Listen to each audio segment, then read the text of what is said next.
Let's move to Nigeria now. Nigeria's Interior Minister Rauf Aregbesola says that the country's armed forces are on the hunt for perpetrators that carried out a massacre in a Catholic church on Sunday in which 40 people were killed. He was speaking after a National Security Council meeting on Thursday in the capital Abuja.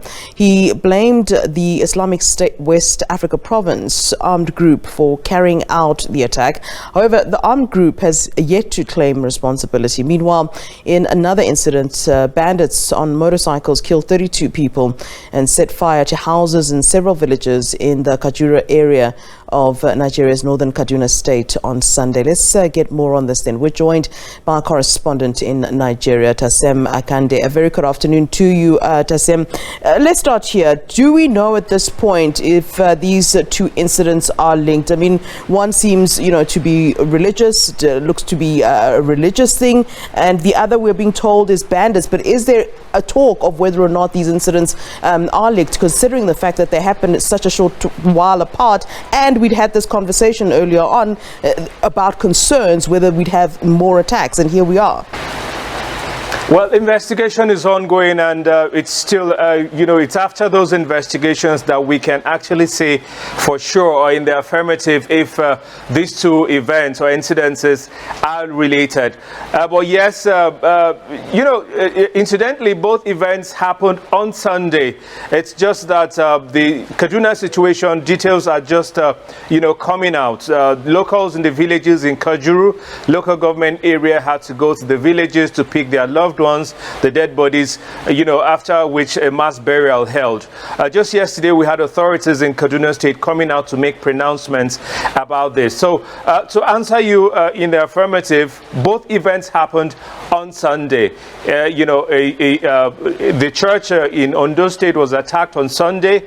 Of course, the invasion in Kajura local government area of Kaduna State in the northwest part of the country also happened on Sunday. It's just that more details emerged, in the preceding days. And of course, yesterday, the Kaduna State government came out to make pronouncements about the issue. But to answer you whether these events are related, investigations are ongoing by security agencies, and we'll be monitoring to see, what their revelations from the investigations will actually say. Yeah, Nigeria's Interior Minister has been bold enough to directly say that he puts blame on the Islamic State, West Africa province, for the incident that killed 40 people at a church. What's made him so bold to say that? I mean, usually we wait for different forces to take accountability or claim responsibility for particular incidents. Why has he made this step? And of course, he's speaking for government, no doubt. Why has government, if I should put it that way, made the step to say they blame the Islamic State, West Africa province? Yeah, Nigeria has been battling an insurgency for over 10 years.